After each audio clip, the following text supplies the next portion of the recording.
Welcome to Three the Hardaway, aka the three-man Jalen Weave, aka the best big three since LeBron, D Wade, and Boz, live on YouTube on a Monday evening. If you are here, we are at 379 subscribers over on YouTube. The goal is to get to 500, of course. So if you are here, please leave a like on the video, comment to join the discussion in the live chat.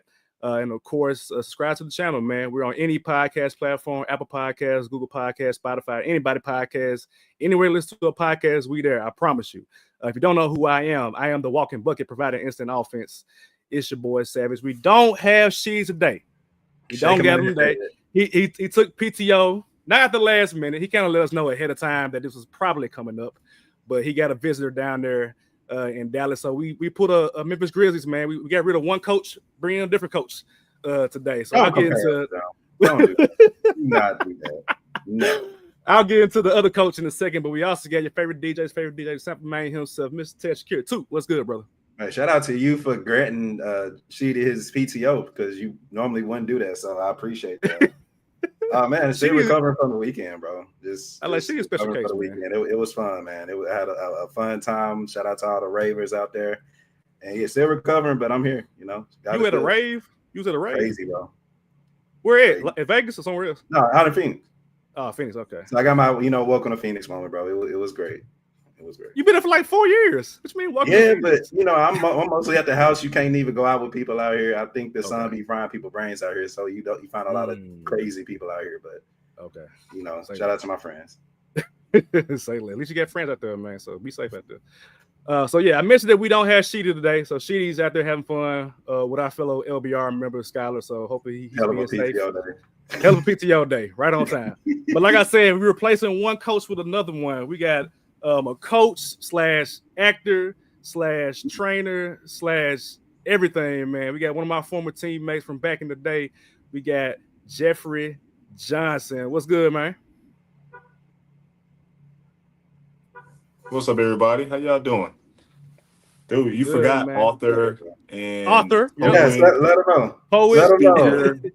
Let them know. The owner, husband, man. Let them know. Yeah. This is a Swiss Army knife, ladies and gentlemen. He do everything for real. He literally does everything, man. It's a very versatile human being right here. I've been wanting to get him on the show for a while now, and so when you posted on Facebook, I believe, I was like, perfect timing. This is like God making it in the right moment. So I was like, boom, let's do it then. Let's go ahead and do it. So you're here on Three the Hardaway, man. So like we're gonna do an interview with you, learn more about your business and about your background, so people can know about you as well. We're a Memphis-based quote unquote podcast. I say quote unquote because I'm in Memphis, Tuga's in Phoenix, and she's in Dallas. So the home is in Memphis. So of course we got a lot of Memphis listeners, so they can learn more about you and your business and just your goings-ons in your everyday life, man. But before we get into any of that, you can't escape Through the Hardaway without some NBA trivia. So, what you got today for NBA trivia, man? All right, let's get it. So, Jeffrey, I hope you know your basketball, man. So I don't. We gonna see. You don't. Dang it. I was just on you, man. Last week we gave the average, the top 5 points per game in average. I want you guys to name the top 5 points in total points, so meaning total points of the NBA season of points top 5. So for this year, the most points in a game, or most points total. No, points, total. Okay, number 1 is SGA. Number 1 is SGA. Okay. I was gonna say that for the record. I'm gonna let you guess now, Jeff. I'm gonna let you guess. Let's go the Joker. Joker's number 3. Number 3. Nice. Okay. Ant-Man. Ant-Man number 2. Okay. Let's go LeBron. LeBron is not on. LeBron low. He low this year, man. He low. Top 5. What? He low this year. Tatum 4. Tatum is number 5. 5. Okay. Tatum is 5. Really? Mm-hmm. Yeah, I'm missing number 4. Who else is scoring this year? Booker. KD. Nope. Not Luka. Luka? I'm CEO of what organization? CEO of what organization? Blank the blank. Oh, Giannis. There you go. Buck the Bucks, Jeffrey. I'm CEO of Buck the Bucks because he hate the Bucks, man. Giannis is the most overrated player in the league, but we don't have to talk about that. I want you guys to do the same thing for assists. Assists. Joker. number Joker one got to be is number one. two. Number two. Who number? Okay, number one. Chris Paul. Assists. Chris Paul is not on. Assists. Tatum on there too? Is Tatum on there? Mm-mm. Okay. Luka. Luka is not. Nope. Damn. Okay. Assists. Draymond. Draymond is not on here. Nope.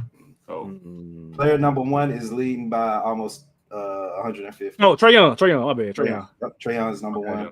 You got Yeah. 3, 4, and 5 left. 2 in the East, 1 in the West. Garland. Darius Garland is not on this list. Not on the list. Good guess though. Good guess. Again, we're thinking total. Oh, Giannis. Giannis is not on this list. Dang.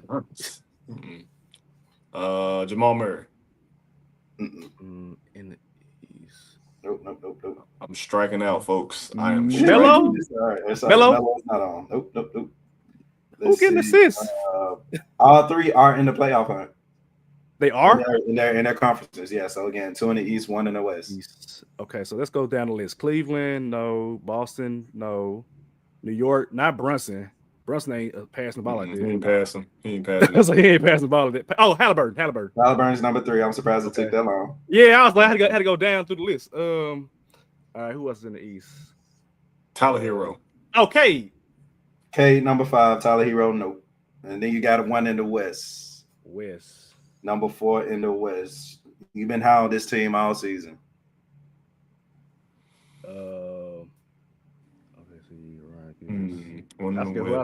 Clippers. James Harden. Yep, there we go. Number 4. That was a live pass, Joe. That was a live pass. We'll do one more. We'll do the let's do the blocks. So again, the most blocks for all players, top 5 of the season. Not average, just complete blocks. Wemby's still number 1, believe it or not. Wemby hooping. Wemby's still number 1. So you got 2, 3, 4, and 5. You said 3 in the East, 2 and 1 in the West. Bam is not on the list. Okay, blocks. Jared Allen is not. Jaren Jackson, is not on the list. Yeah. And Jared Allen not on it either? No, but he has a teammate on the list. I was like, Mobley got to be there if he ain't there. Mobley is number 5. Oh, no. Okay, that's 2.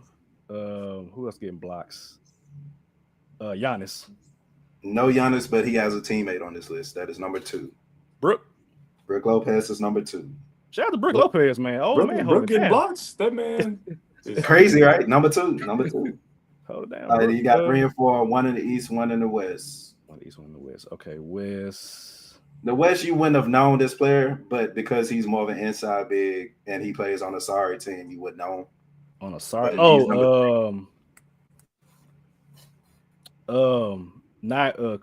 Kessler. Walker Kessler's number 3. And number 4, you mentioned his teammate in the last one. Bring it home. Teammate in the last one? The last. Okay. You mentioned his teammate in the assist category. Oh, Turner. Miles Turner. Miles Turner is number 4. Nice. Not bad. Okay. I had to hold it down, man. She ain't here. She didn't know me all the random. He would have killed me. Honestly, I don't care. Oh, you good, Jeff? You new to the house, bro? You good, bro? I'm trying to make sure. I'm saying it's weird because I'm a basketball person, but I don't study the NBA like that because I'm trying to teach the kids how to get to the next level. So my wife gets on me about this. She said, "Ben, how come you don't watch any NBA games?" And I was like, because I'm trying to get it out here. You know what I'm saying? I got a kid trying to get to college, and I got to work him out instead of watch LeBron do his thing. You know what I'm saying? Right. I don't got time to watch them chase their dreams when I'm trying to chase mine. You know what I'm saying? Yeah. So that's all I'm saying. Yeah. For sure. All right, we got a little bit of NBA news. The past couple of days has been kind of crazy for Ja Morant. Of course, Ja Morant has his history with the guns and just the court cases and things like that. And unfortunately, they've had a situation where he makes a 3-pointer and he does like a little gun sign, like a sniper or whatever it is. I'm not sure. From my knowledge, he's been doing it all year. I've seen him do it. I've seen Bane do it. I've seen Scottie Pippen Jr. do it. I've seen other players across the league do it. And I think it came to a head once they played the Warriors the other day, and Buddy Hield and John Morant were kind of pointing the gun at each other. And so at that point, Adam Silver stepped in and said, hey, y'all cut it out. No more of that. And then what happens the next day, John Morant comes out against Miami, first quarter, hit a three, pull the gun out. Kind of in a defiant manner. I talked about it a little bit on Twitter, but I didn't really get into it because it was a very toxic environment. Talking about that, but Too, you had some thoughts about it before we go on to the next segment? Yeah, I just, of course, briefly wanted to talk about it because we are the John Morant defenders on this podcast, if we are anything. But I found myself in this situation looking at both sides and being like, both of y'all wrong, both of y'all need to look in the mirror. And what I mean by that is on the John Morant situation, I don't believe, and if I am screwed, I'm pretty much on my own side anyway, but I thought the fine should have been higher. You suspended John Morant for having whatever, whether real gun, toy gun, whatever he had that suspended him for 25 games last season. It wasn't enough. You gave him a slap on the wrist last time. And then even though he's making these gestures, I know he's been doing it all season. Everybody else been doing it. We'll get to that in a minute. But John Morant, you out of all people should not be doing any kind of gun gestures at anybody at any time for the duration of your contract or whatever in the NBA. I thought the fine should have been fine. I thought he should have been fined more, to be honest with you, because you're still representing a city, you represent a team, you represent yourself and your family. And if you've already been told once, leave the damn guns alone, why are you still making the gestures? I bring up my point number 2 because I said I'm disappointed at both sides. Adam Silver, everybody has been doing it all season. What the hell took you so long? Right. Like, come on, bro. We've said on this podcast he's trying to take the coaching out of the NBA, which he's continuously doing. But I don't want to say this is one of those points because it shouldn't have been. We shouldn't have made it this far. We finna be in the playoffs in 2 weeks, and these players been doing it next week. I want to say next week, but I want to sure. They've been doing this. They've been doing this all season. So now you coming in like that and be like, all right, kids, cut it out. No, bro, we looking at you too. We looking at you too. This should have been a thing. If you don't want to be known for having guns or be associated with guns, why the hell you take this long to make the face of it? Because I guess at this point, John Morant is the face of guns in the NBA. You waited this long to make a point. Like, what sense it make? I wonder if he did the bow and arrow gesture, would he get fined? Probably the NFL does it. The NFL fine people now. Really? He should switch it up and try it instead of bang. Let's just do like a little. You know what I'm saying? There's so many other things you can do. Like that, even that. They still gonna fine them though. Like they don't like it. I think they are after the Dylan Brooks situation. I think people find any kind of reason to target Memphis, right? And shout out to Dylan Brooks for doing well with Houston. He deserves it because we used him as a scapegoat. I know that wasn't a topic, but that's good. People target Memphis and they blame us for certain things. They don't give us certain credit. They call us a tiny market and the players don't want to come here. And so it's us versus everybody. That's facts, man. Yeah. I didn't even think about, the fact that it was a Memphis thing because for some reason Memphis does get targeted for a lot of things when it comes to the NBA. Like I said, Dylan Brooks, John Morant, I guess the coach now. There's a lot of things happen with Memphis Grizzlies. Did y'all see who was that from Detroit? Was it Saucer from Houston? He almost did the gun. And he said, "Oh, never mind. I'm sorry." Smart man, very smart man. He get to keep $75,000. Smart man. He said, "Oh, I'm sorry." It's second nature, though. I think that's the point that everybody was making on Twitter about it being like a non-factor because people have been doing like the gun thingy for like the longest, and at this point, it's just kind of like that's just the nature of a 3-point shot. Everybody gets excited about it. This is what they do.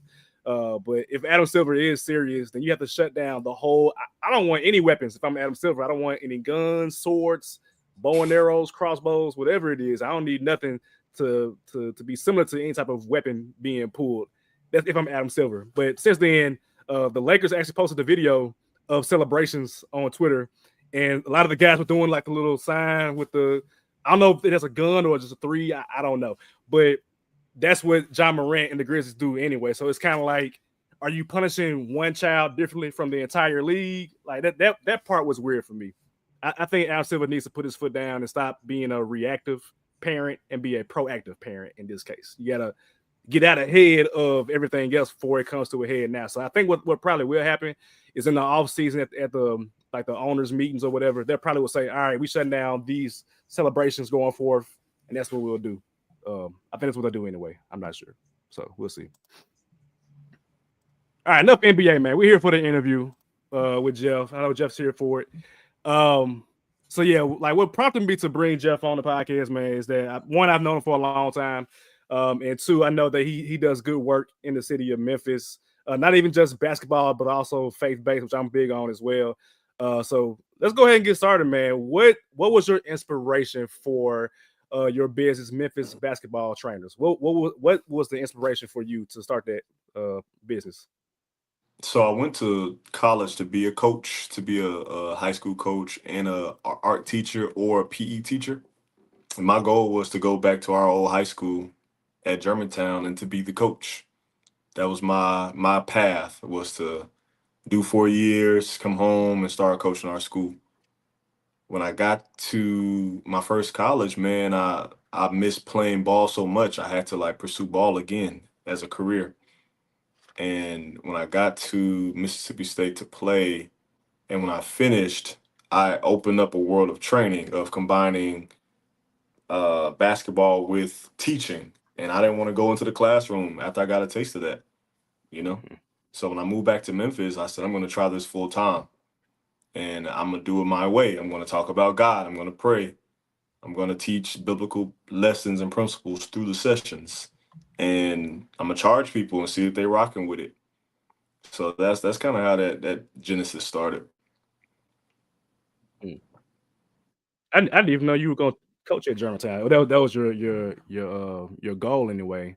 I thought it was a matter of like you coach at like any high school or college, or I didn't necessarily think the pros per se, but I think that anybody that's like from Memphis that goes that path of playing ball at Memphis, going to college, essentially going to college to be a coach in any capacity, you either want to go to a high school in Memphis or work your way up through, college coach, kind of like Coach JJ for the Memphis Tigers with Penny Hardaway. I think he was at Melrose at one point. Now he's on the staff of Penny Hardaway at Memphis. So that's actually dope to hear, man. To be ingrained in the city is definitely dope. What does the average workout look like for a player that's a part of your training? No, that's a great question. So I broke my sessions up into 8 compartments, and I teach people this kind of system or format. It's like I give you the skeleton and you can fill it however you want creatively. So with me, I say there's essentials. You gotta pray, you gotta warm up, you gotta do what we call SAQ, speed, agility, and quickness drills. You gotta do skills work or skills development. You gotta do strength conditioning. You gotta cool down, and you gotta do what we call teachable moments or recap. So my trainers have the creative freedom to mix and match how they do all those things, as long as they do them, right? So I don't tell them exactly what drills to do. I show them and say, hey, if you want this result, this drill or this drill helps get to that result, right? And I let them flow. As long as they're making sure the kids are warmed up properly, they're praying with them, they're working on their agility, athleticism, they're teaching some skill work, very technical stuff. I kind of let the rest fall where they may, and the kids benefit from it. And it's usually an hour. Yeah, it's usually an hour, and then we up out of there. Go ahead, too.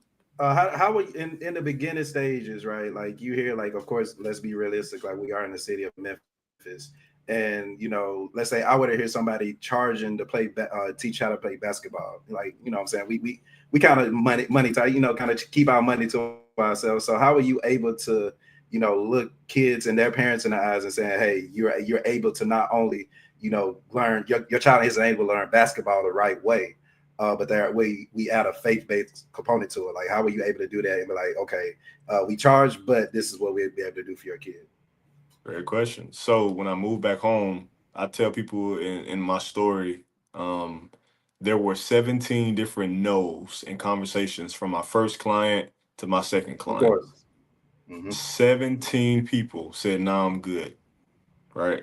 I had no idea how to pitch my services and sell myself to people. And it took those many times. Side note, real quick, the kid that was number 2 after that 17 rejections, that kid just signed a football scholarship to play for Rhodes. Wow. This coming up I season. saw that. I saw that guy, yeah. Uh-huh.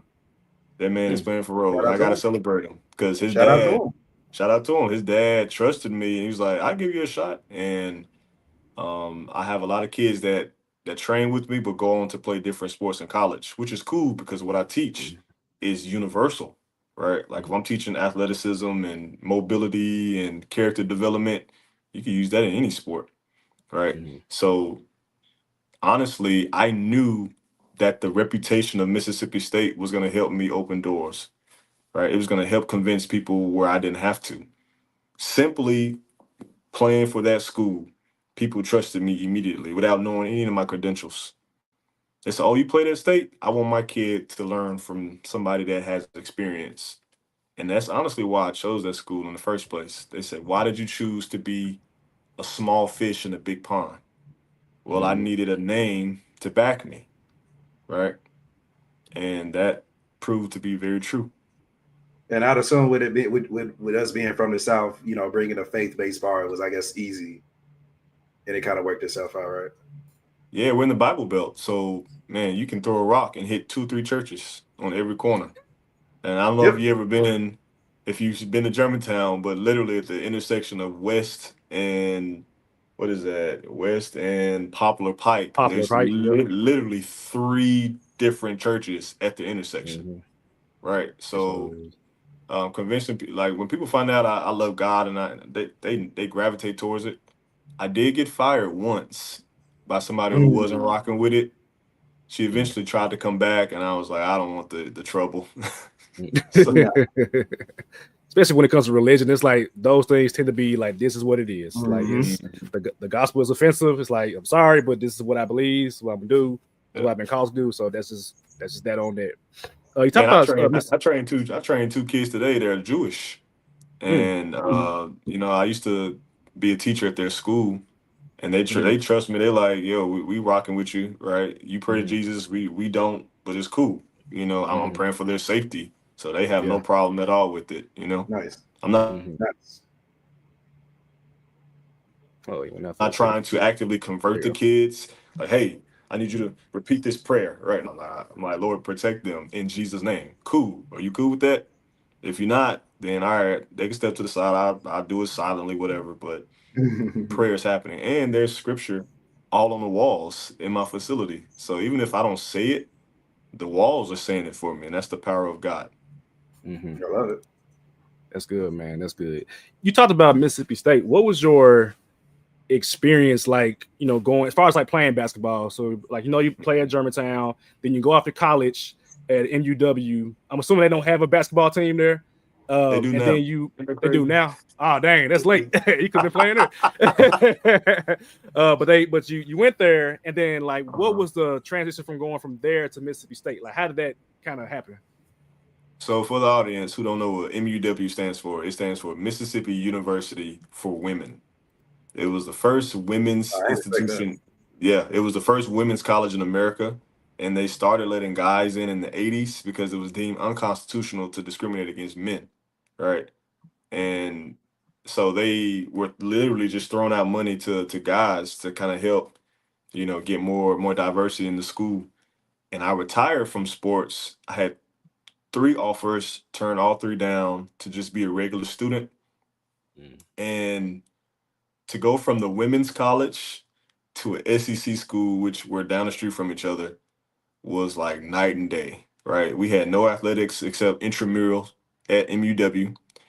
And here I am, retired for 3 years from high school basketball, trying to play in a Power 5 conference.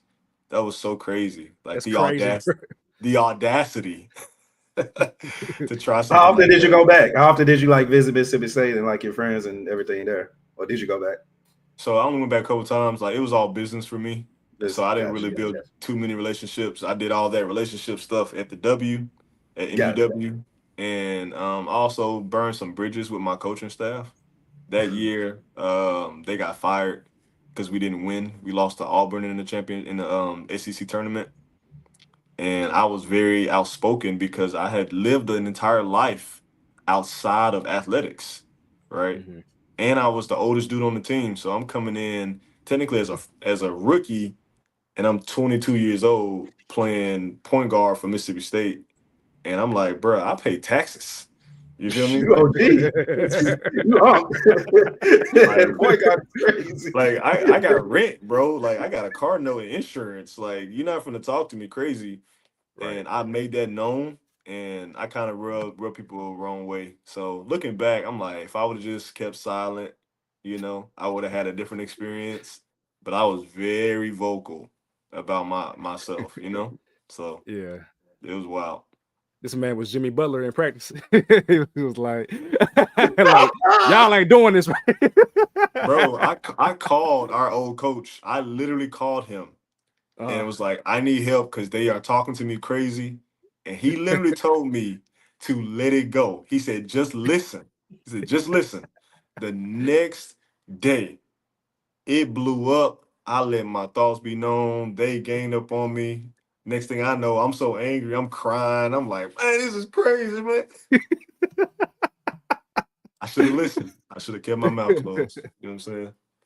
Oh, man, that's hilarious, man. I've always I've seen your story like through Facebook, like I know you crossed Sigma at MUW, so you had some time to build relationships there, as you mentioned.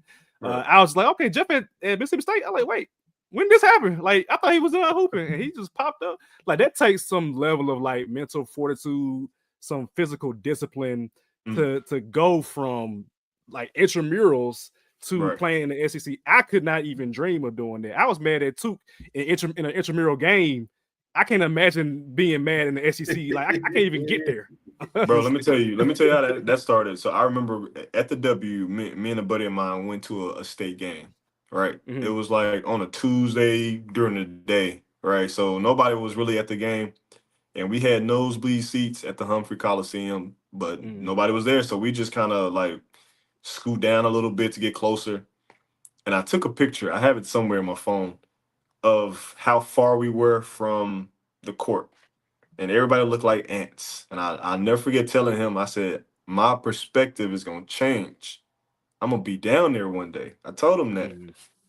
And 2 years later, I'm legit like on the team with a jersey. I travel, I do everything. I walked on and was fighting for the backup point guard position. Right. And I'll never forget, man, like just at some point I started seeing how my experience wasn't up to par for that level. Yeah. Does it make sense? So some of our guys got hurt and I'm next up. I'll never forget we playing, man, and my experience just was not there. So the hustle, the heart, the grind was there, but you really need experience playing at that level, or it don't matter what kind of ability you have. And I was a rookie, so I didn't have it. That's crazy. What was practice like?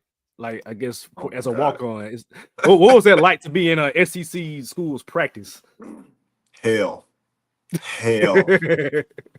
It's not for everybody. Like no, it's not. Because you're a walk-on, so you're basically a volunteer, right? Yeah. But they are paying, investing in other guys to be there. So you got to find your role, your place. And I'll never forget when they told me my role, right? They told me from the beginning, you ain't playing, right? You here to help our guys get better, fill in, work hard in practice, be part of the scout team. You'll travel, you'll play if we're up 20, down 20, right? Like they told me my role. And when you get there, you're like, man, these dudes were like the Mr. Basketball in their city. You see what I'm saying? And you like, yo, I was just at the W playing intramurals. So when they throw you into the drills and you have no experience, you like, bro, you got to either figure it out or get out the way, type of deal. And there were moments where I had it. I was like, yo, I'm taking your spot. And there was moments like, can we please get this dude off the court? He is not having it. So it was both of those experiences, man. It was hard They yelling at you a lot, but they cared, I just didn't understand that. But it was a good time, man. I do miss it, even though it was hard. Yeah. No doubt. Going back to your business, what is your long-term future plans for Memphis basketball trainers and even yourself, like as far as with training, basketball training? So I want to license this program and sell it to other organizations so that they can do what we're doing. I want to teach. I want to teach people how to do this, how to train, how to run a training business, how to how to use basketball to share the gospel, right? And for me personally, this is my 10th year of training, right? And I'm getting more and more college athletes, so my heart is navigating towards guiding them, right? Helping them get opportunities. Like I was on the phone with 2 coaches just today, right? Just trying to get some of our kids opportunities that I didn't have when I was in school. And I didn't have a person that was reaching out on my behalf, kind of like an agent, but not necessarily an agent. So I'm really enjoying that, man. Like I want to help these kids get what I couldn't get, So for me, I grew up, and I think Savage probably the same, but I definitely grew up playing basketball in the MAM leagues, the Memphis Athletic Ministries. And that's one of the things that in the summer, me and my brother would definitely, ride our bikes down, living in Whitehaven, ride our bikes to the big church next to the KFC. Y'all probably know what I'm talking about if y'all from the Haven listening. But that just, again, kept us out of trouble. We were able to connect with, with guys that look like us, older guys, mentors, that were able to share the gospel and, just allow us to hoop and have fun. Of course, we have the teams and everything. My question to you, Jeff, is how do you feel that you're able to relate to the youth of, especially today, right? When it's like we growing up, it was like kids are different, but like nowadays kids are different. Like the youngins are different. But so how are you able to relate to the young ones? I know what they need, right? Like they need somebody to validate them. They need somebody to watch them, to say they're proud of them, to cheer them on, to be in their corner. That's never going to change.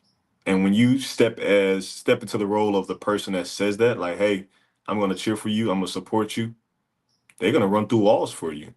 So I never have to convince kids to work with me because they understand the moment they step into this building, or if I step into their house, right?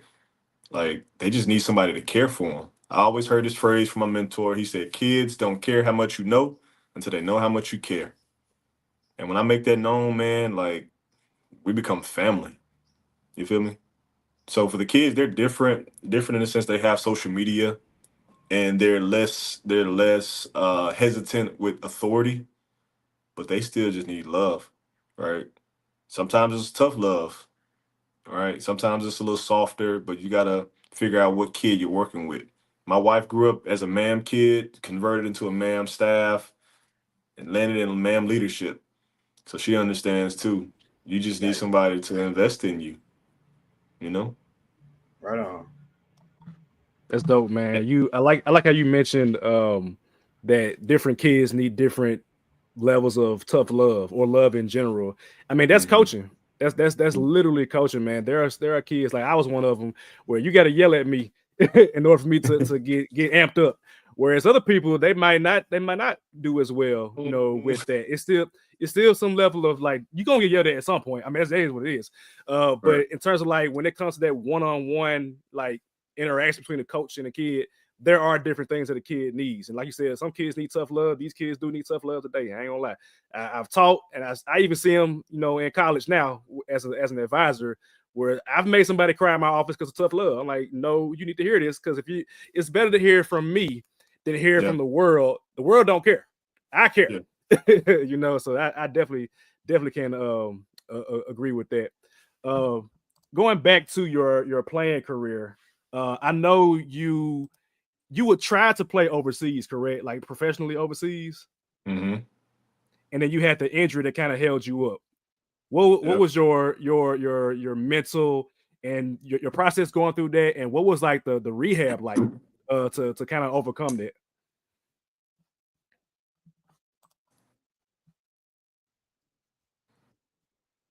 So I tore my patella academy in Spain.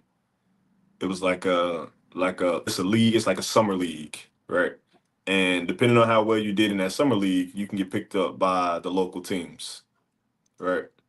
So we're playing, and I'm preparing to go to this thing, and I tear my knee up. And 18 months later, I had to go through surgery, rehab, learning how to walk, learning how to take a bath, learning how to do dishes, how to do everything over again. And that, I will say, at first I was humiliated, but more so I was demoralized, right? Because my wife had to bathe me, right? And when you're a man and you can't bathe yourself, you can't feed yourself, you can't do the basic things, right? Like, what does that do to your mental? It destroys you, especially when you're a strong athlete, right? Like, no, your whole life is built on your ability to move, and when you can't move, what now? So the recovery process, I made a decision to document it and to record my process to show people that, number one, I'm not superhuman, right? Like, I am just as flawed and broken as any other person, but I'm gonna take my ass to therapy. And that's always been my philosophy, is like prayer and therapy, right? I could pray all day, say, God, heal me, but if I don't get up and go work on that leg, it's never gonna heal, right? So that's always my philosophy, like, go do something about it. You know what I'm saying? And I was afraid because I felt like I had missed my window. I was too old. People saying you're too old. Maybe God has a plan for you because you injured yourself. Like, maybe it's a sign saying put it down. And I'm like, I'm actually a better basketball player now than I was when I was in college 10 years ago.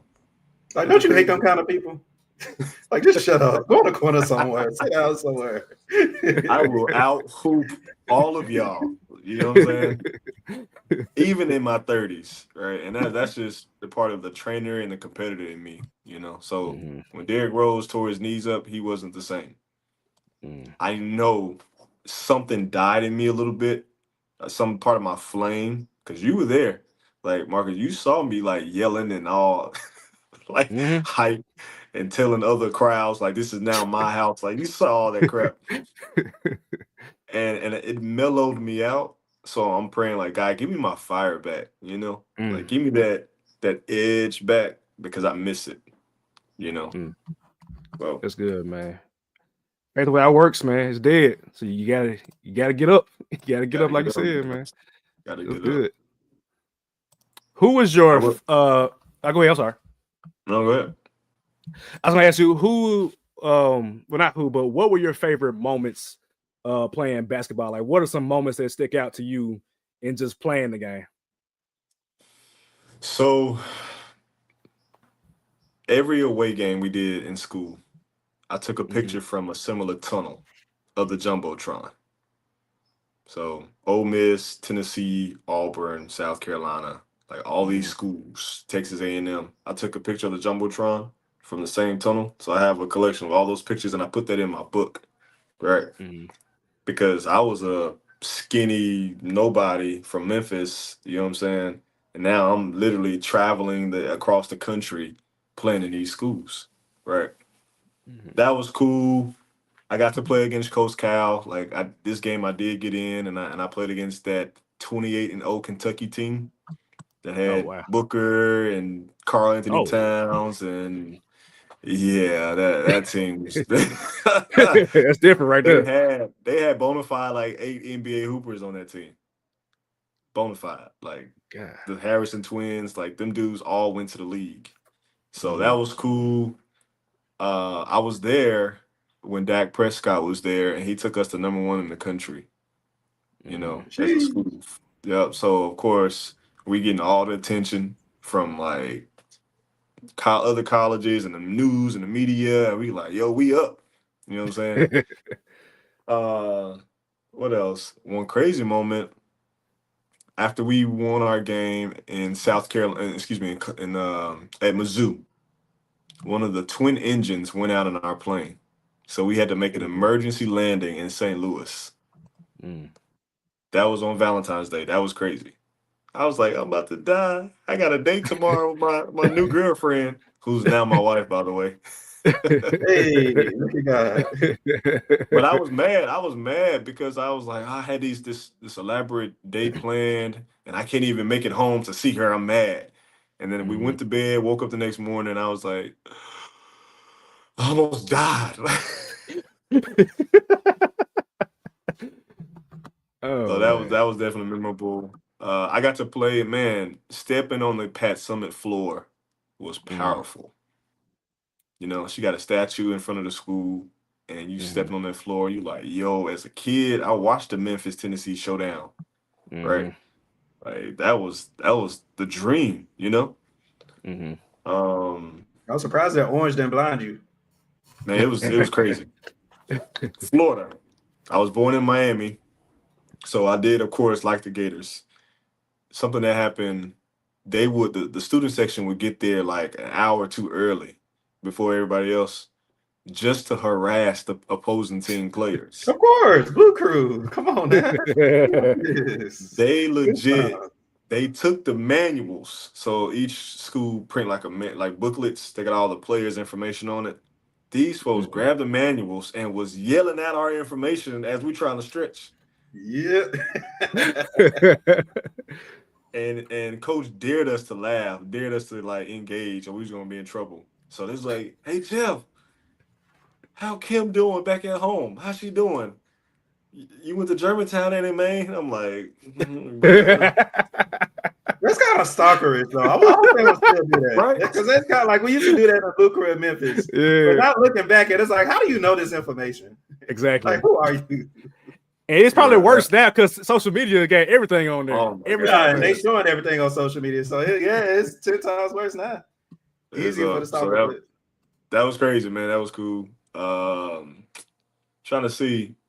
Oh, so man, y'all may not be familiar with Richard Williams, but Richard Williams was the coach of the Bulldogs when they went to the Final Four.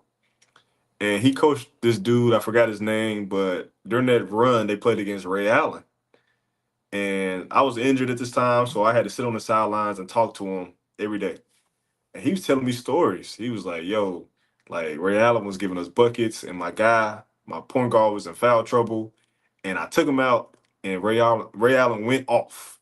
And that dude got up from the end of the bench, came over and looked at me and said, put me in the effing game or we're going to lose. And he stared at him and said, get in there. And I was like, so he just talked to you like that? He was like, yeah, we won a game. I would never talk to a coach like that. You know what I'm saying? No. All in all, man, my family got to see me play. My brother was a student at the school too, and he got to see me play. And he got to tell people, was like, that's my brother. You know what I mean? And that means so much to me, to have my little siblings see what's possible. You know? So now, here I am 10 years later, I'm looking at my two youngest siblings play college ball. And I'm like, yo, to see their name on their jerseys is so dope. I'm like, this is what I've been waiting on, you know? So generational wealth, man, just opportunity. Jeff, I was about to make a joke on something you said, and I still can, and I want your thoughts on it because it relate. Please but do. You said, the player said, hey, put me in the effing game or we're going to lose. Nowadays, the players can say, put me in the game, I make more than you. With the NIL, you know what I'm saying, with the NIL deal. So I'm cool with the Savage. I do it. So Jeff, I definitely want your opinion on the NIL deals. But what do you think it will be the future, especially where we are today, with students and NIL deals, student athletes and NIL money? My senior year, our teachers started a debate in a class full of athletes and non-athletes. Right? Like you got Dak over there in the corner, you got us over here in this corner, and he wrote on the board, he was like, should athletes get paid? And at that time, there were no NIL deals. Right. So no matter what Dak did, he didn't get paid for his jersey sales. And he knew that. So he asked the amount of responses from the regular students, let's call them regular, the average student. They was like, oh, they're prima donnas. They get their school paid for. They get all these things and da da da da da. And I'm sitting there as a walk on, like, bruh, I don't got gas in my car. Come on, bro. Like, who are you talking to? Like, I gotta pay for school myself. It's time for athletes to make money off of themselves because coaches in the school make millions off of athletes. Millions. Mississippi State alone in one season of football makes $42 million. How much of that did they pay to Dak? Legally. Yeah, I got you. Nothing. Those guys didn't get paid. Why? They went number one in the country and they got nothing. If they didn't get a draft, my invitation, the school profited. Their enrollment blew up, right? They started building all these infrastructures to house the influx of kids that came to the school because of what the football program did. But the players didn't get anything. So when folks talk about, like, man, athletes, like, it's lucrative, like, it's about time. Our coach was getting, I think, like between $2 and $6 million a year to coach, right? But none of the players got anything. You see what I'm saying? Like, school, yeah, that's something. I'm not gonna minimize school, but what else? Because I went to practice every day, and I didn't have a social life, right? I practiced the moment I got out of class until it was time for me to go to sleep. And for what, right? Yeah, travel the world, cool, that's cool, but I can't work a job. I can't pay my rent unless I got it like that, So NIL, I love that players have opportunities. There needs to be some kind of like framework for it. They need to tighten up the framework because it's a little out of control. The whole trying to buy, I hate saying buy athletes. It's too close to slavery to me. I mean, that's essentially what you're doing, though. That's too close to slavery. Like they're the portal makes it worse because now the instability of the schools and the lack of opportunity for high school kids is now at the top. Man.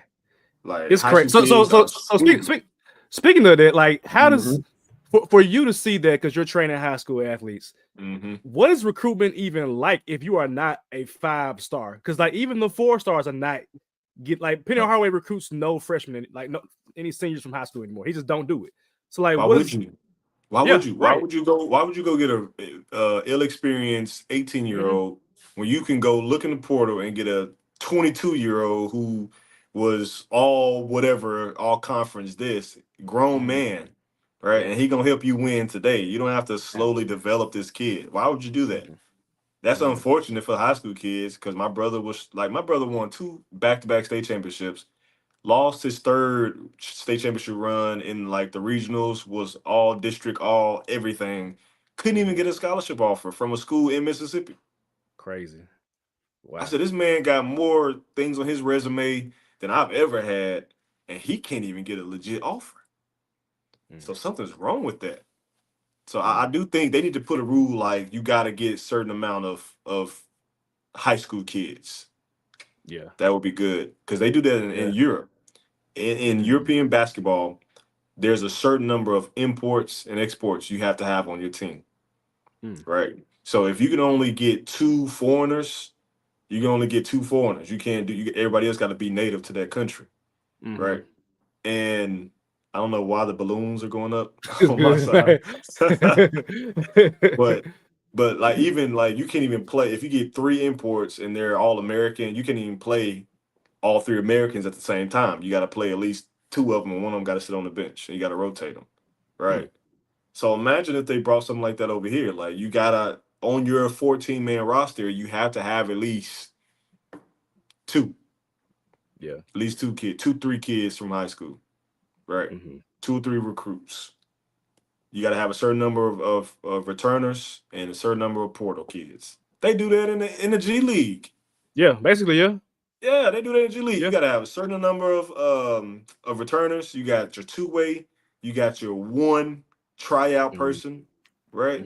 And you got your new draft pick that might get sent down. You see what I'm saying? They need to just go and make that happen in college. Yeah. Stop playing. Knowing how college work, it'll happen in 25 years.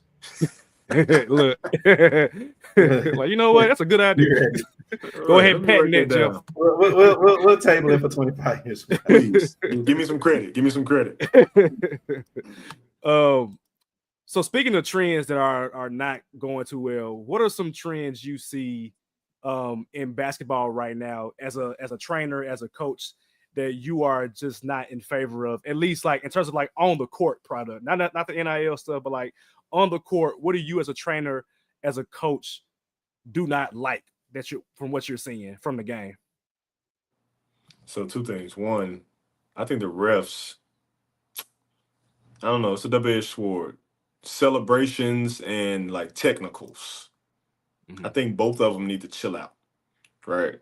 Like it's too much silly, right? Like a little something is cool for the entertainment, but too much distracts from the game, right? And the refs are so sensitive to it, they're trying to like get rid of all emotion, right? Like a stare down can get you a technical foul. Like you can be completely away from a person and stare them down and get a technical foul. Like can I not flex? Can I not roar? Can I not have any kind of emotion after I just dunked on a 7-footer? Like something, right? Nope, get back on defense. Yeah, get back. We ain't robots, man. We ain't Kawhi Leonard. Right. And then two, there's too many elements of the NBA that's trickling down into like high school and middle school and elementary ball. It's unhealthy. Like it's amateur for a reason. Like some of this stuff, like the switching schools and switching teams, like it's a portal. Bro, you're not playing on this school, so you switch, right? Like, or how about you like work on your game, right? And even so I say that as a guy that had a really good career at Germantown. I didn't have a trainer, but I like tried to get better every year. And yeah, I didn't start at Mississippi State, but I didn't just transfer because I didn't play. I just wasn't good enough to play. Like I understand that. So parents got to check their expectations and start working on the kids' skills and not be so quick to jump ship. You know what I'm saying? When stuff not going your way. I don't know. It's weird. I think the issue with that in college, because of the transfer portal, is the money. So some people are going like Madlock's kid. He's leaving his dad at Alabama State to go somewhere else. And I'm sure that's because he's getting more money somewhere. But I think his dad understands that. And he's like, yeah, go make some money somewhere else. You know, you good. You'll be taken care of. But in high school, I didn't even understand it when we played. I'm like, when I got to Southwind, it was like kids from 10 different schools. I'm like, what is going on here? Like, why we got kids from literally the other side of Memphis that are coming to the school. I literally did not understand it. And even now I don't understand it from a high school standpoint, where it's like, when I grew up, I'm like, look, go to the school that's in your neighborhood, bro. Go to school in your neighborhood.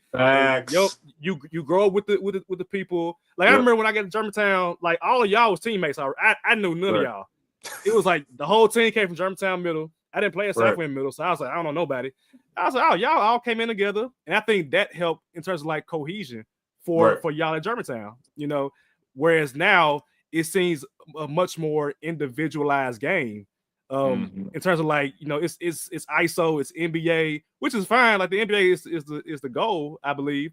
But at what point are you establishing culture for your team and for your players so that they can get to college and have some fortitude and some diligence to be like, okay, I might not be playing this year, but next year I know I'm gonna work on my game and I'm working my jump shot, my dribbling, my defense. Like it's a guy from Memphis that he's transferring now. 4-star freshman. I'm like, dude, you had like 10 seniors on the team. You can play next year if you work on your game over the summer. But I mean, he's transferring, so it's just kind of that part is kind of frustrating as a basketball fan and somebody that wants to see the progression of players, like a team that sticks together over the course of 1, 2, 3, 4 years. So yeah, I agree with you on that, man. It's out of control at the high school level. People miss out. Like I truly believe if you live in that neighborhood, you should go to that school, right? Like I live 10 minutes from Germantown, and then they built Southwind High School, and they still send me to Germantown, which was kind of weird. I was like, I literally live across the street, but we grew up together, right? And our lifelong friends. You know what I'm saying? Like that culture was easy. I know what Austin is going to do, right? Because I have been playing with him for the past 5 years. You know what I'm saying? He know I'm going to throw the ball off the backboard because we practiced this for half a decade. Kids don't get that experience anymore. They don't know their classmates, right? They don't understand like the quirks and how people, and the NBA is worse. Like, 1-year contracts and then you out. You can't build any kind of camaraderie with that. So all that's trickling down is destroying the culture, like the love for the game. And we had pride. Like when Germantown played Southwind, bro, like it was up. Like we're down the street from each other. Like it's not just like this fake rivalry. Like I know those dudes, and it's time. Like we've battled for years. Something that cool that happened to me, J3 and Cameron Bolden. Both of them were freshmen when I was a senior at Germantown. So I played against them. And then they went on to college to hoop too. And I'm a senior again. They're freshmen, and we played again in college. Dang. Right. You see what I'm saying? So that was so cool to me. I was like, bro, like I like literally played against you in high school. And I'll never forget coming home to a Germantown Ridgeway game. And I look up and Cameron is sitting up there in the bleachers. And we had just played against each other, right? Like a couple months ago. And I gave him a nod. We nodded, like, like, what's up? Respect. Respect. Like, that's cool. Like, that should be like the norm. You know what I mean? Like, Marcus go to Germantown, get him a dub, get him a championship. Now he at Southwind because he got rezoned. Right. That was crazy. You know what I'm saying? Side note, I got that plaque in my house. I don't know if you know that or not. I know that. I didn't know that. That's crazy. Crumb gave it to me when we graduated from high school. So it's definitely at the crib. That's what's up, man. Yeah. I still get my plaque somewhere. One of my plaques that I got from the award ceremony. I forgot there you go. But yeah, it's somewhere in my boxes, man. But yeah, man, I think that's just the nature of the game now. Is that it's so transient that nobody establishes those relationships, man. It's hard for, like, Penny Hardaway is a prime example, where last year was crazy for not this year, but last year when it was the team that kind of fell apart in the second half of the season, and then this year it was kind of like, oh great, everybody's on the same page, so it was a tale of two teams, but you'll never know what you'll get out of a team if the team changes every year. Whereas this year you got Florida versus Houston, Kevin Sampson, amazing coach. If I'm not mistaken, I think only one player during Kevin Sampson's time has transferred from Houston. I think that was Caleb Mills, who went to Florida State and then Memphis last year, if I'm not mistaken. Every other player from Houston has stayed at Houston, and then he brings in transfers, of course, but nobody has left Houston. And I think that's why they're in the championship game now, because Kevin Sampson, one, is a great coach by himself, but also that he is able to keep his players there, put the faith in them to say, hey, if you stick around here, I'm going to get you to the league. I mean, Jamal Shedd's in the league, Sasser's in the league, Jarris Walker's in the league, Quentin Grimes going crazy in the league. So it's like, if you stick with him. Man, I lost me so much money. Quentin Grimes. I'm always in the under. He always going over. Like, he got to chill. Hey, you should know better, man. Quentin Grimes was a bucket, man. That dude was a bucket. So you got a question? I ain't want to step over you if you had a question. No. I just wanted to say shout out to Quinn, man. Just shout out to him. Imagine if people wanted to represent a community, not just reach their own goals, right? Like, I was proud. Hold on, let me show you that. So, y'all see that? Yeah, rapping. Oh, when I go to Starkville, like I was 14 out of 25,000. You know what I'm saying? Like, my uncle and my cousin both played for Mississippi State. It's a family thing, right? Like, I want my kids to be like, I could go there too, and believe that they could. It's pride, bro. Like, Germantown High School, Southwind, like Memphis. Like, Memphis, I had a chance to play for Memphis. I turned it down. I was running for some stuff.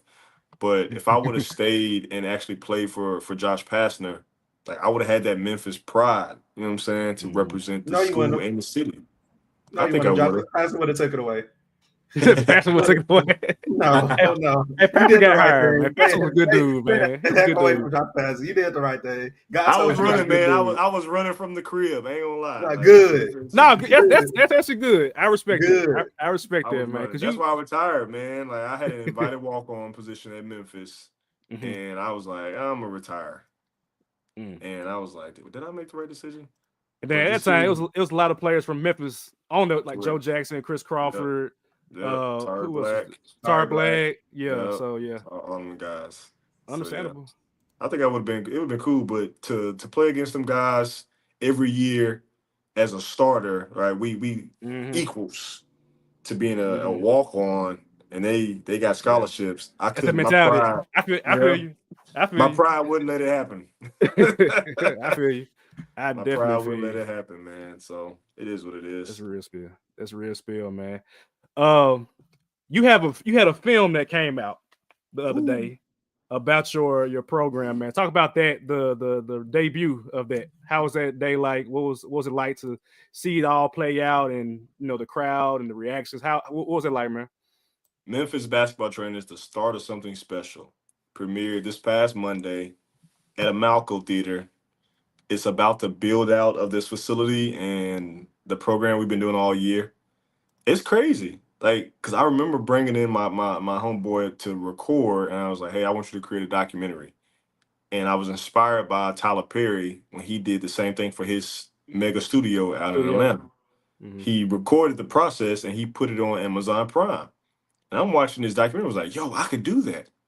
Man, to see all of that thing come together, to tell that story, to pray for people, my family's in the audience, my friends, people from college, my kids that I train. It was amazing. I was like, yo, God, you really did something. A little old kid that retired from sports, got back into sports, didn't play much when he was at school, but I still played, had to deal with the emotional roller coaster of injury and pro and all that. To see the work, 10 years of it on the big screen was powerful. I teared up, and they made fun of me, but it is what it is. Nah, it's pretty obvious that you love the game of basketball, but where did that love of the game come from? So my mom. You have any like the earliest memories or? Yeah, so my mom put a basketball in my hand. She took a football out of my hand and put a basketball in it. She was like, you too skinny, you too little, they're going to hit you and crush you. No, basketball. And then I messed around and hit a growth spurt the next year. So she's like, basketball. And then I came across sports movies like Coach Carter. And that made me want to coach and hoop. And, of course, I met Coach Lionel Hollins. And I'm like, yo, this is the NBA life? Like, what's this? Like, this is what I want to do with my life. And my pops, hooped, and I had some supportive parents, man. Like they put me out there and told me to focus, I stayed out of trouble because of basketball. I was like, I can't do it, guys. I got practice. Like, I can't roll with you. I got at 6 a.m. in the morning. You got it. You know what I'm saying? So that love, man, has been there from a lot of people in Memphis, What would you, or who would you compare yourself to, or who did you look at as an NBA player that was like, that's the person that I want to emulate my game after? Hakeem Olajuwon. What? Okay. So when I started hooping, I started off as a center, so I couldn't dribble. And then when you met me as a freshman, I was the power forward on our team. Coach, they gave me the option, but I still couldn't dribble, but I could shoot now. So I had fakes. I had to get open. How can you get open when you can't dribble? You got to fake. So I started watching Hakeem, and then I started watching a lot of Kobe clips on how he back to the basket and head fakes and step throughs. So a lot of my game is mirrored after those two guys for sure. And then I had to learn how to dribble as a point guard in college, which was so challenging, by the way. Like going through high school, not having to dribble because you got NBA guys on your team handling it. Yeah, I got it. I'm a 3 and D. I'm a 3-and-D guy, and I get to college, and it was like, nah, you 6'2", bro. You a point guard. I'm like, my guy. I never had to dribble. It's like, you better learn how to dribble. So, Man. yeah, I'm a mid-range fanatic. Mm. But I will shoot the three and shoot your lights out. So you got to put a hand up. Something. Oh, damn, man. Going back to film, man. You was in Young Rock, bro. So we are a podcast that loves wrestling. So by default, we are the Rock fans, as he was yeeting at that moment. What was their experience like being on Young Rock, man? I know they canceled the show, unfortunately, as it was kind of getting good. But what was that like, being on set, being a stand-in at times, putting on the outfits, or just the entire This experience? man What was that did like? his homework. That boy did Yes, his sir. homework. You know this. You know this. I'm an educator, bro. I had to do my homework. I was like, did I tell you these things? Like, oh, God, how'd you get Dude, you post on social media. I saw it. I'm like, okay. He said, you do it. I got you, man. Nah, So and plus you in films too, man. You've been in films, like independent films, and I've seen that. So that had me wondering, like, do you want to be like, coach / act? I mean, it's possible. There are athletes who are in film. I mean, Lamar Jackson's gonna be in one of these Power episodes, I know, at some point. So I mean, that's what's up. I mean, you got to think about. Go back to the question you asked me, like, what made me like basketball? I said sports films. Sports films, yeah. Sports films, they got me. So I said I want to mix these two loves. It's kind of like High School Musical, right? Like when that came out, they was our age. Each level, they were our age, and I'm like, man, started something new. I want to play. I want to do something artsy and hoop. You know what I'm saying? Yeah.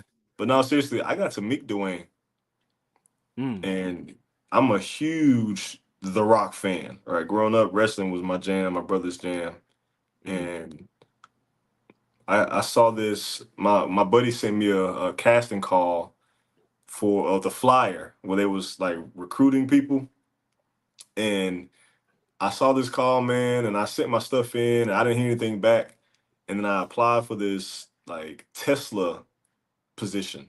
Right? They said they needed a Tesla driver, and I was like, okay, I never driven a Tesla before, but I could be a driver. Like I don't have lines, so that's cool. I didn't realize that was a featured background position. Featured means there's a specific role that you have to do instead of something random, right? Like most of the time we got background or extras and they're doing stuff in the peripheral, right? In the back, you can't really see them, you don't pay attention. But the featured may open a door or, drive or, whatever the case is, they have a specific thing. So each of those individual roles are accounted for. So I was Dwayne Johnson's part of his caravan security team, right? So when he came to Memphis and we're shooting his scenes, I'm wearing like hard bottom shoes that gave me like an extra inch or two, and I'm already 6'2", so I'm approaching 6'5", and I'm in an orange suit with a green turtleneck, right, and shades. And he look over at me, and I'm looking at him like, oh my God, like he's looking at me like a little nod, you know what I'm saying? Because we the only tall brothers on set. So that was cool. You get to see him in action, and that man is a professional. You hear me? Like that man stopped shooting because a plane flew over, and he stopped it. This man is just, you know what I'm saying? Like, how you telling the directors what to do? Wayne Johnson, man. That man said, he said, it's like, oh, plane overhead. You better stop this film. I make more than you. Dude, that was a dream come true. So after I did the driver position, I sent an email saying, hey, I had a great experience. They had my specific outfit for me. They chauffeured us around. We got to meet Randall Park and, the short Asian guy from like the Marvel films, like Ant-Man and stuff. Got to kick it with him a little bit. I'm like, yo, I feel like a celebrity. Like, I don't know what I'm doing, but I'm a celebrity.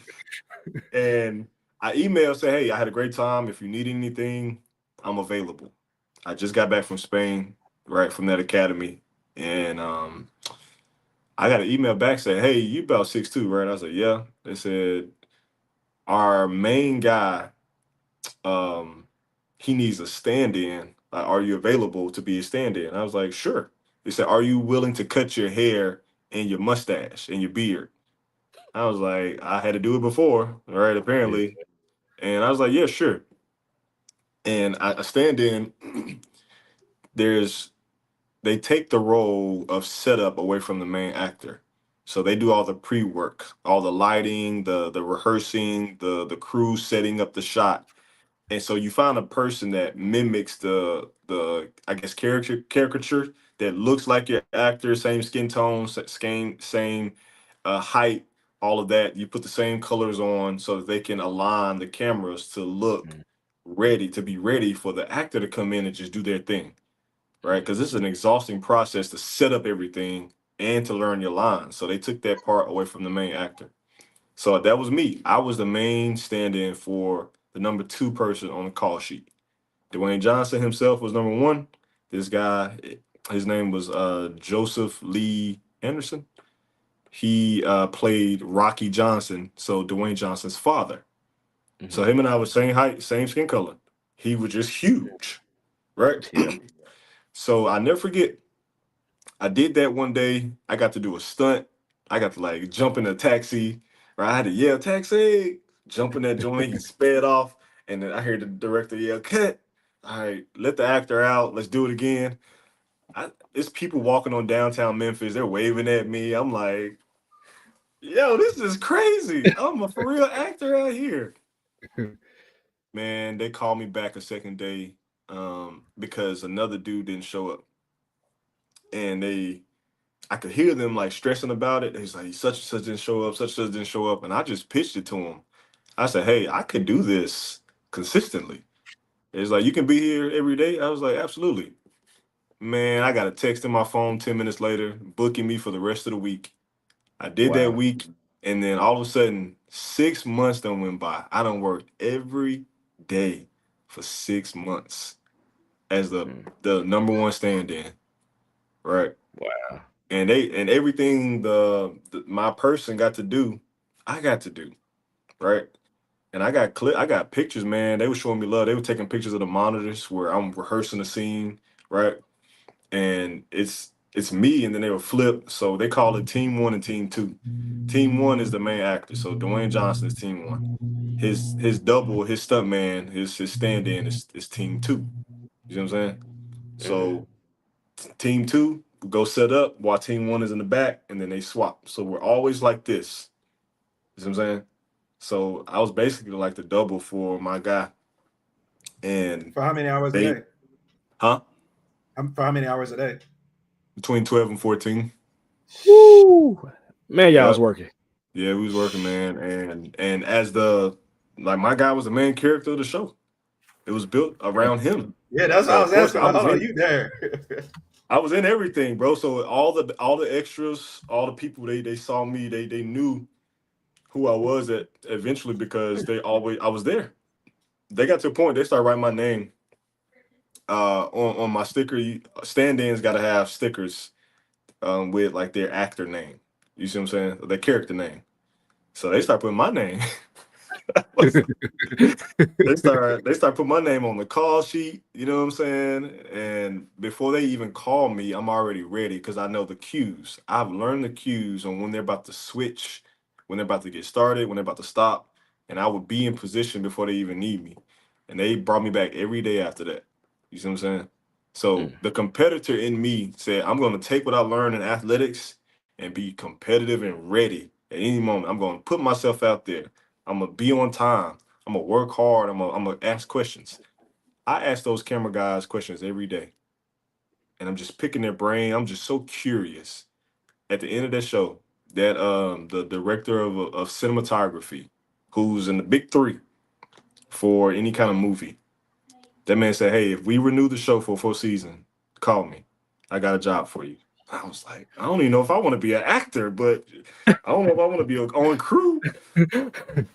So my challenge is whatever y'all do, man, do it well.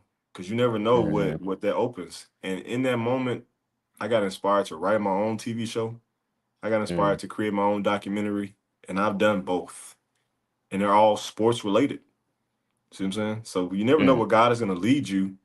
Just whatever you do, y'all doing this podcast, like somebody may catch wind of this podcast and bring you on to do on their show and give you money to do your thing. You know, you never know. Just do it well for the glory of God. Real spill, man. That's good, man. That's great insight, man. Because I saw it on the outside looking in, and I was just like, this man's out here doing it, man. He out here doing it. I had another friend that was doing it too. I was like, look at y'all out here, man. I'm proud of y'all. Then they canceled the show. And I was like, oh man, come on. So the last day of shooting, I read the script, and Dwayne only had one line. It was a war cry because they were doing a reenactment of Scorpion King, right? So I had to stand on a box, right, with a spoon and pretend I'm in front of a giant green screen that's like 50 feet tall, and behind me is an army, and I got to stand there so they can get the shot ready, right? And I got this like cheetah covered, blazer on because my guy had it, so I had to wear it. And I see the war cry, and I told my team, I was like, yo, I'm gonna do this war cry in front of everybody. And it was like, for real? It's 100 people on set in this moment, this big warehouse at Graceland. And it's like, do it, bro, do it. I said, I'm scared. I said, they gonna fire me. I said, bro, this is the last week of filming. They're not gonna fire you. You've been here 6 months. Man, it was like almost quiet. Like I yelled at their war cry, and they started cheering, bro. They started cheering. And they brought me the real sword and the real shield that Dwayne, holding in the show. Yeah. And I got to hold that, and they was like, good job, bro. And I was like, for 10 seconds, I was a real actor. You know what I'm saying? Come on, man. And they called you an actor, man. You an actor, man. Right, man. You an actor, dog. Savage, get his name right the next time he pull up, man. He's a coach / trader / actor, bro. He's an actor, man. Get it's fun, bro. It's fun, man. Just whatever you like. Just try it, bro. You'll be surprised how far you go. Just try stuff. Dope, man. That's dope, man. That's dope. Before we get you up out of here, man, I got to get your all-time NBA starting five from point guard to center, however you want to do it, man. I'm a proponent of positionless basketball. I just like whoever you feel like you're gonna do it, however you gonna make it work. That's cool. But what's your all-time starting five to go against the aliens? The Monstars. Monstars. To beat the Monstars. If I'm trying to win games, get seats filled, like butts in the seats, sell some tickets, sell some jerseys, get some TV deals, inspire some young kids, and make it very entertaining, I'm going with Shaq at the 5. Nice. Dominance. I'm going with Tim Duncan at the 4. Okay. Tim Duncan or Hakeem, they interchange. I'm going with LeBron at the 3. Okay. Yep, I said it.